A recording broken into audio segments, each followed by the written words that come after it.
Je conseille à tout le monde d'aller en thérapie, déjà. Je suis un peu la meuf relou qui fait « va voir un psy ». Mais vraiment, je pense que c'est hyper important.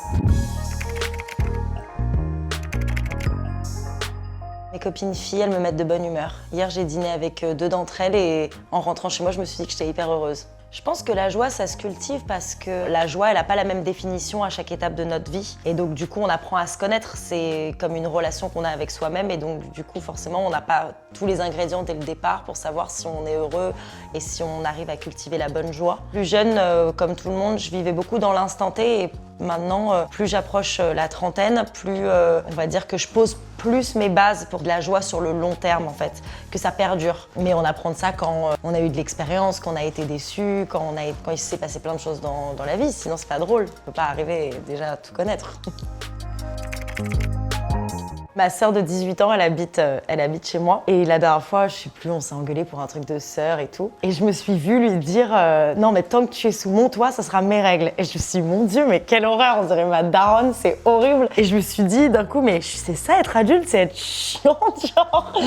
Mais non, être adulte, je pense que c'est savoir dire stop au bon moment, s'écouter. Encore une fois, pas faire que des choses sur l'instant T, mais peut-être prévoir sur l'avenir. Je pense qu'être adulte, c'est peut-être con, mais c'est organiser sa semaine, quoi, par exemple. Mais être un adulte cool, c'est pas perdre son innocence et sa joie d'adolescence. Genre, quand on fait des soirées avec mes potes, avec mes copines de collège et que on va manger des conneries, se taper des barres sur des trucs vraiment, vraiment très, très cons, quoi. Et ça, j'ai envie de le garder pour toujours, mais je suis pas très inquiète là-dessus. Je pense que ça va aller.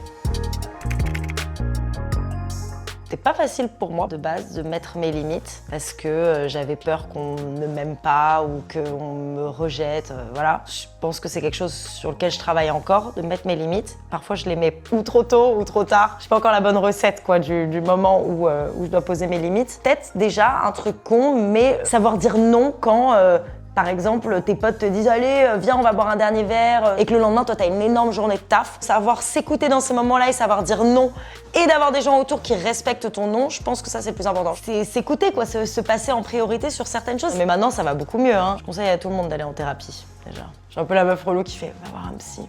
Mais vraiment, je pense que c'est hyper important.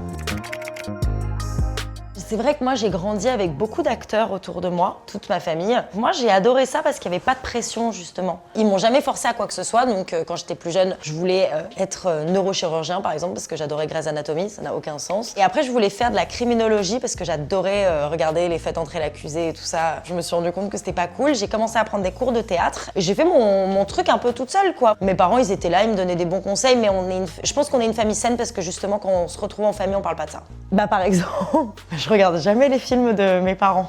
Ma mère, parfois, elle me dit « Mais t'as pas vu ça ?» Je dis « Bah non, non, non ». Et c'est vrai que je regarde jamais les films de mes parents. C'est pas que ça me saoule, mais un peu, je crois. C'est mes parents, quoi. C'est leur métier. Par contre, moi, j'avoue que je les force à regarder le mien parce que je pars du principe que je suis leur enfant et qu'ils me doivent ça, en fait. C'est pas pareil. Dans l'autre sens, c'est pas pareil, je trouve. On me demande souvent, on me dit « Mais tu penses que si tes parents avaient fait autre chose, t'aurais fait autre chose ?» Peut-être. C'est marrant, on demande que dans ce domaine-là aux enfants pourquoi vous faites comme vos parents. Je sais pas. Ça se trouve, ouais, j'aurais peut-être fait complètement autre chose. En tout cas, ce qui est cool, c'est que j'aime ce que je fais et que je suis heureuse et que je les remercie. Grâce à eux, ils m'ont ouvert une voie qui me fait du bien aujourd'hui. Mais par exemple, le podcast, c'est pas eux. Donc du coup, finalement, j'ai quand même réussi à faire d'autres choses. Du coup, le podcast, ça s'appelle « Elle vous parle d'un temps ». C'est une idée que j'ai eue parce que ma grand-mère, elle m'a demandé d'écrire ses mémoires. Et du coup, j'avoue avoir eu un peu la flemme de faire ça parce que je sais pas du tout écrire les mémoires et surtout, je savais pas comment retranscrire son rire, sa manière de parler, son humour par écrit. Et j'avais pas envie de ça parce que ma grand-mère, moi, ce que j'aime, c'est sa voix. Et donc, du coup, je l'ai enregistrée. Elle m'a raconté toute sa vie. Et j'avais envie aussi de savoir d'où elle venait pour savoir moi aussi d'où je viens et où on va. Je l'ai monté. Il dure 40 minutes, le premier épisode. Et donc, je l'ai fait écouter à Nouvelles Écoutes.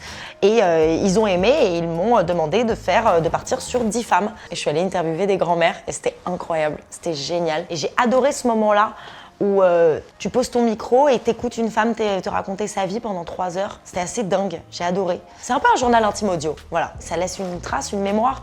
Et en plus, souvent, c'est une génération de femmes à qui on n'a pas donné la parole. Aujourd'hui, c'est grâce à nos grands-mères, si on a l'IPG, si on connaît le mot charge mentale, on leur doit bien ça, je pense, que de les écouter. Et je pense qu'elles ont encore à nous apprendre et on a encore à apprendre d'elles. Il y en a une qui m'a dit un truc que j'ai trouvé très cool. La recette du bonheur, C'est toi qui te trouves tes propres ingrédients tout au long de ta vie. Et j'étais assez d'accord avec ça. Et je trouve ça assez joli. Elles m'ont toutes dit se débarrasser de tout ce qui pollue la tête, le cœur.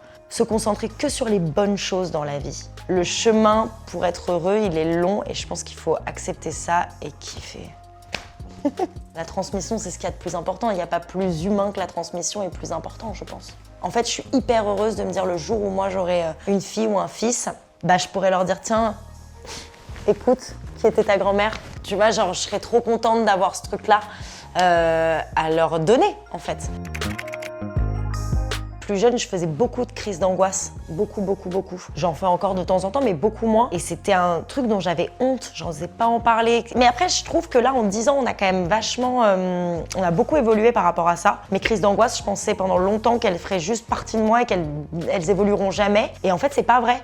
Il y a des manières de bosser sur soi, il y a des manières d'évoluer. Et ça, c'est l'envie d'aller mieux, le travail personnel, parler à un psy, faire du sport, bien dormir. Évidemment qu'on adore faire la fête de temps en temps et on a besoin d'écart, il n'y a aucun problème.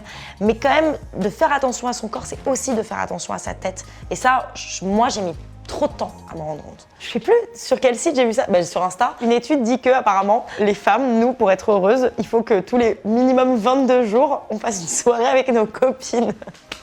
Déjà, 22, c'est trop long en fait, enfin, il n'y a pas. Mais je suis hyper d'accord avec ça. Moi, par exemple, si je ne vois pas mes copines, si j'ai pas un peu bitché avec mes copines au moins une fois par semaine, enfin, je veux dire, c'est ma thérapie, quoi. Ça, je serais trop triste, c'est hyper important. Je trouve que de faire attention à ses amitiés féminines, c'est le plus chouette aussi, c'est trop cool.